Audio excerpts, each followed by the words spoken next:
Bienvenue dans cette nouvelle vidéo, on va parler des conséquences, entre parenthèses, néfastes de la constipation. Et après cette vidéo, peut-être que vous ne verrez plus la constipation de la même manière, peut-être que vous vous rendrez compte que c'est le point d'entrée vers un nombre infini de problèmes.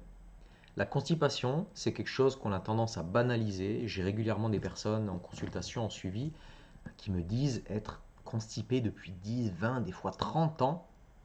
Et ce que je veux avec cette vidéo, c'est vous faire prendre conscience que la constipation, c'est pas anodin et que plus elle arrive tôt, plus c'est facile de s'en occuper et plus il faut le faire. Parce que plus ça va s'accumuler avec le temps, c'est extrêmement insidieux, plus on peut avoir tout un tas de gros problèmes qui vont en découler. Donc, il faut bien se dire que les gros problèmes n'arrivent pas du jour au lendemain. Les gros problèmes sont à la base des petits problèmes qui se sont accumulés suffisamment de temps pour donner des gros problèmes plus tard. Cette phrase résume la vidéo en 5 secondes, mais on va quand même la faire parce qu'il y a des choses intéressantes à dire.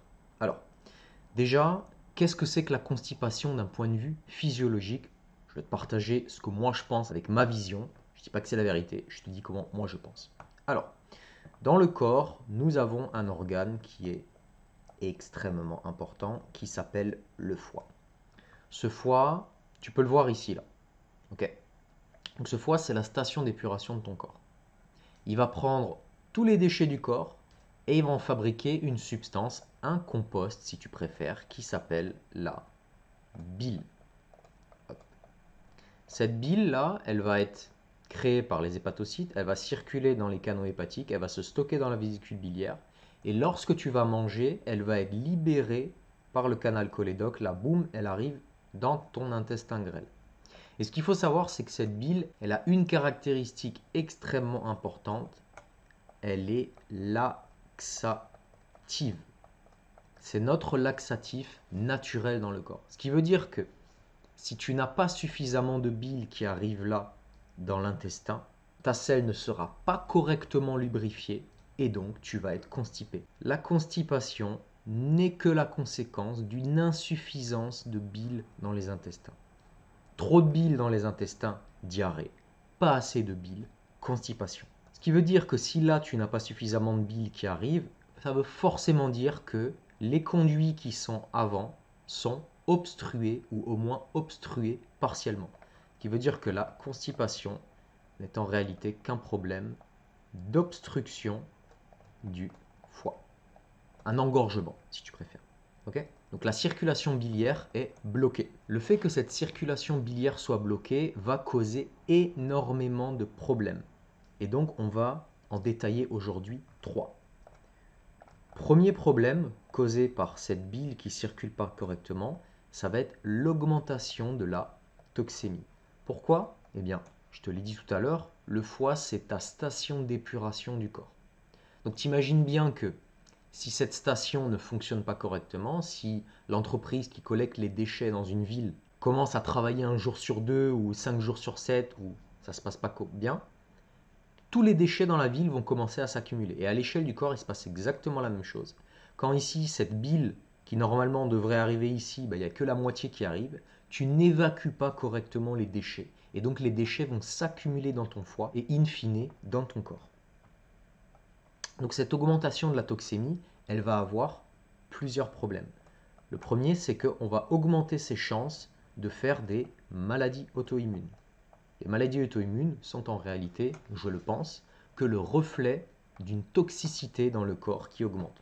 Donc là, on augmente ses chances de faire Crohn, rectocolite hémorragique, Hashimoto, eczéma, psoriasis, etc., etc., etc. Premier problème. Deuxième problème, quand la toxémie augmente, on augmente ses chances de faire des problématiques de peau et de poumons. Pourquoi cela? Mais il faut comprendre qu'une toxine, dans le corps, voilà son chemin. Qu'elle soit endogène ou exogène, elle va aller au foie. Okay? Le foie, il a deux possibilités. Soit il envoie les toxines dans les intestins sous forme de bile et ça va être évacué dans les selles, soit il envoie les déchets aux reins, dans le sang, et donc ça va être évacué à travers les urines. Quand vous avez ici une bile qui ne circule pas correctement dans les intestins, parce que c'est ce qu'on vient de voir là, si ici la bile est bloquée, ça veut dire que cette évacuation à travers les intestins et les selles ne se fait pas correctement, vous allez avoir ici une accumulation de toxicité qui va ensuite devoir être supportée par les reins. Et donc le rein, si vous connaissez un peu la naturopathie, une fois qu'ils sont surchargés, qu'ils ne peuvent pas tout renvoyer dans les urines, ils vont trouver d'autres portes de sortie. Et ces portes de sortie sont la peau, les poumons et le vagin pour les femmes. Donc si vous avez là à la base une bile qui ne s'évacue pas correctement dans les intestins, vous allez avoir un engorgement du foie qui va rebalancer ces déchets dans le sang. Et donc là, vous allez avoir des problématiques de peau, vous allez avoir des problématiques de poumons, problèmes ORL, problèmes de glaire, de sinusite, de mucus. Et pour les femmes, on va avoir du SPM. Donc, règles abondantes, douloureuses, etc. Puisque ces portes de sortie ne sont en réalité que des portes de secours qui viennent porter secours au rein et au foie qui n'a pas pu évacuer correctement les déchets à travers la bile dans les selles. Donc, quand vous avez une augmentation de la toxicité, quand vous avez une circulation biliaire qui ne se fait pas correctement, vous augmentez vos chances de faire des problèmes de peau, de poumons et au niveau des cycles menstruels. Ensuite, un dernier point, c'est que quand vous avez une toxicité qui augmente dans le corps, donc ce qu'il faut savoir, c'est que cette toxicité, elle va d'abord augmenter dans le foie, puis ensuite elle va augmenter dans le sang, puisqu'on l'a vu, si ici l'évacuation ne se fait pas bien dans les intestins, vous allez avoir plus de toxicité qui va repartir dans le sang. Donc ce qui va se passer, c'est que comme vous avez de la toxicité qui repart dans le sang, ce sang il va partout. Il va produire des hormones de stress et donc on est beaucoup plus susceptible de faire des problèmes psychologiques, dépression, anxiété, colère. Chez chaque personne, ça va se manifester d'une façon différente, mais on augmente ses chances d'avoir des problèmes d'anxiété, de dépression, mais on augmente ses chances d'avoir des problèmes psychologiques. Ça, c'est tout ce qui est relié à l'augmentation de la toxémie. Maintenant, il y a une deuxième grosse catégorie de problèmes, c'est qu'on va augmenter ses chances d'avoir des problèmes digestifs. Pourquoi cela? Il faut savoir que la bile, on a dit tout à l'heure que sa première caractéristique, c'était son effet laxatif. Elle a un deuxième effet qui est extrêmement important, c'est que c'est un antibactérien naturel. La bile, quand elle est sécrétée ici dans les intestins, donc elle va continuer son chemin là à travers tous les intestins, intestin grêle, etc., côlon, et partout où elle va passer, comme c'est un antibactérien naturel, elle va éliminer les mauvaises bactéries. La bile, c'est votre troupeau de vaches que vous mettez régulièrement sur une nouvelle parcelle de champ et qui broute les mauvaises herbes. Donc si vous avez là une insuffisance de bile qui circule, c'est open bar pour les bactéries pour se surdévelopper. Et donc quand les bactéries vont se surdévelopper, qu'est-ce qui va se passer? On est beaucoup plus susceptible de faire du SIBO, du syndrome de l'intestin irritable.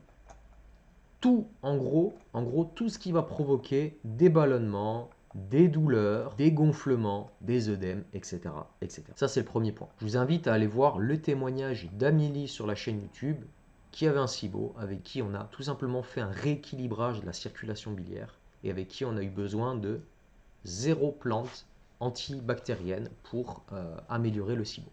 Je vous laisserai aller voir le témoignage sur la chaîne.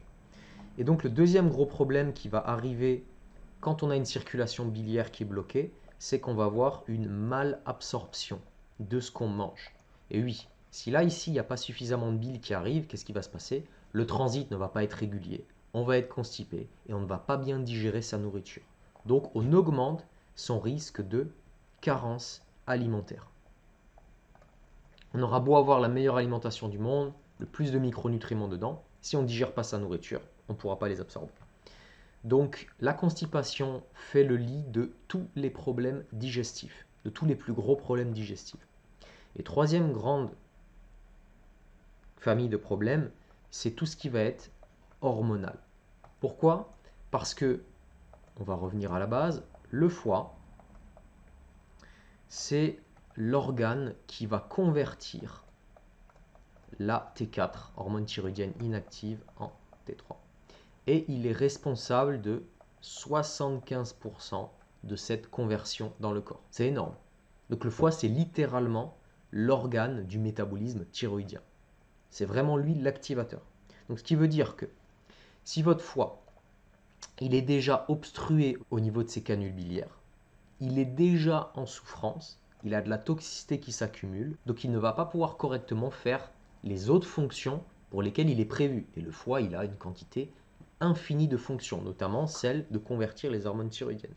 Donc si vous avez un foie qui est déjà en souffrance, vous avez de la constipation, vous avez moins de T3 qui va être converti.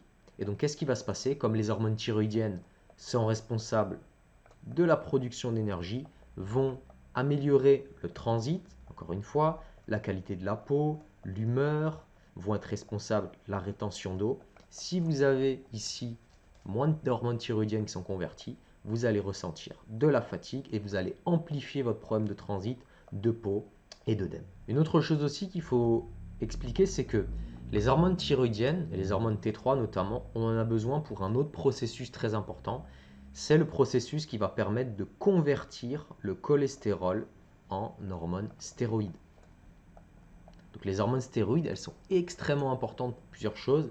Déjà pour la construction de masse musculaire. Et elles sont également importantes pour tout ce qui est aspect psychologique. Donc les hormones stéroïdes, quand elles sont bien équilibrées, on se sent bien, on est serein, on n'a pas le petit hamster qui court et qui rumine dans la tête, on a confiance en l'avenir, on a le sang-froid, tout simplement, on gère ses émotions correctement. Les hormones stéroïdes, ça transforme littéralement une personne. On a envie d'avoir des relations sociales avec les autres, on est plus confiant, on va tout simplement pouvoir vivre à son plein potentiel. Mais pour pouvoir convertir ce cholestérol en hormones stéroïdes, eh bien, nous avons besoin d'hormones thyroïdiennes, celles qui vont activer cette transformation. Donc si là vous manquez d'hormones thyroïdiennes parce que le foie est déjà surchargé, vous allez inévitablement manquer d'hormones stéroïdes. Si vous manquez d'hormones stéroïdes, vous allez avoir du mal à construire du muscle, à perdre du gras, et ça va venir amplifier les problèmes psychologiques. Donc, si on reboucle la boucle, lorsque la circulation biliaire ne se fait pas correctement dans le foie, premier problème, on n'évacue pas les toxines, donc la toxicité dans le corps va augmenter. Deuxième problème, on va avoir tout un tas de problèmes digestifs qui vont se créer, qui vont nous empêcher d'absorber correctement la nourriture et qui vont poser tout un tas de problèmes plus tard. Et enfin, on va avoir tout un tas de problèmes hormonaux qui vont découler d'un dysfonctionnement du métabolisme thyroïdien et d'un dysfonctionnement du métabolisme des hormones stéroïdes. Et là, on n'est que en surface, on pourrait parler des problèmes de glycémie, on pourrait parler des problèmes de minéraux du système rénine-angiotensine, mais c'était déjà simplement pour donner un aperçu. Donc à partir du moment donné où on est constipé, cela veut dire que la circulation biliaire est bloquée au moins partiellement et donc on va commencer à augmenter la toxicité de son corps, on va commencer à développer des problèmes digestifs et on va commencer à développer des problèmes hormonaux. Donc la constipation est pour moi le premier maillon de la chaîne. Et c'est pour ça que, je vous le dis, en naturopathie, ce qu'on fait, c'est qu'on retourne à la cause des problèmes, la cause des causes. Et là, on revient à ce qu'on disait tout au début de la vidéo.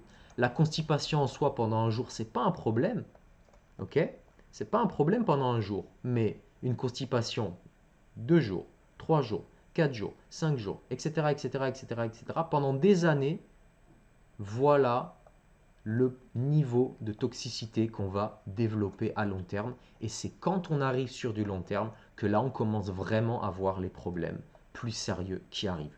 Donc quand on a des troubles chroniques depuis longtemps, de fatigue, d'épuisement, de peau, de digestion, et qu'on est constipé à côté, la première étape, dans ma vision des choses, je ne dis pas que c'est la vérité, je dis c'est comme ça que je fonctionne, c'est de retrouver un transit régulier.